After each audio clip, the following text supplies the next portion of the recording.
RCBക്ക് കാര്യങ്ങൾ ഒട്ടും എളുപ്പമാകില്ല. അതിൽ പ്രധാന കാരണം ഡൽഹിയിലേക്ക് ഒരു മുതൽ വരുന്നുണ്ട്. അതൊരു ഒന്നൊന്നര മുതലാണ്.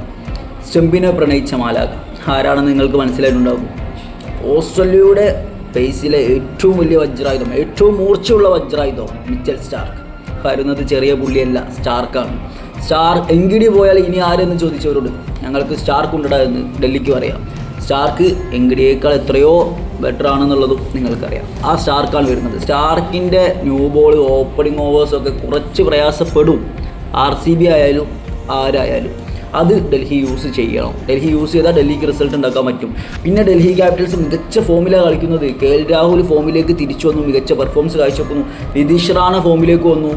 പിന്നെ അവർക്ക് മിഡിൽ ഓർഡറിലായാലും ഫിനിഷിംഗ് റോളിലായാലും മില്ലറും സ്റ്റെപ്സും 2 റോളും കൈകാര്യം ചെയ്യാൻ കെൽപ്പുള്ള 2 മികച്ച ബാറ്റ്സ്മാൻമാർ കൂടിയുണ്ട്. അത് മതി ഡൽഹിക്ക് RCBയെ വിറപ്പിച്ച് നിർത്താൻ. ഇനി അത് എങ്ങനെ യൂസ് ചെയ്യുന്നു എന്നതുപോലെ ഇരിക്കും. RCB ഓൾറെഡി ഒരു റിവെഞ്ച് എടുക്കാനാണ് ഇന്നത്തെ മത്സരം വരിക. പക്ഷേ ഡൽഹിയെ സംബന്ധിച്ചിടത്തോളം ഇന്നത്തെ മത്സരം RCBക്ക് മുന്നിൽ തോറ്റു കൊടുക്കാതിരിക്കുക എന്നത് മാത്രമല്ല ഇന്നത്തെ മത്സരം അവർക്ക് ജയിച്ചേ പറ്റൂ പോയിന്റ് ടേബിളിൽ മുന്നോട്ട് പോകണമെങ്കിൽ. അതുകൊണ്ട് തന്നെ മികച്ച മത്സരം നമുക്ക് കാണാൻ സാധിക്കും. ഡൽഹി ക്യാപിറ്റൽസിനെ സ്ട്രോങ് ആക്കുന്നത് മിച്ചൽ സ്റ്റാർക്കിൻ്റെ വരവ് തന്നെയാണ്. പിന്നെ RCBക്ക് തലവേദന അവരുടെ ഫോമിലുള്ള ഫിൽ സാൾട്ടിൻ്റെ ഇഞ്ചുറിയും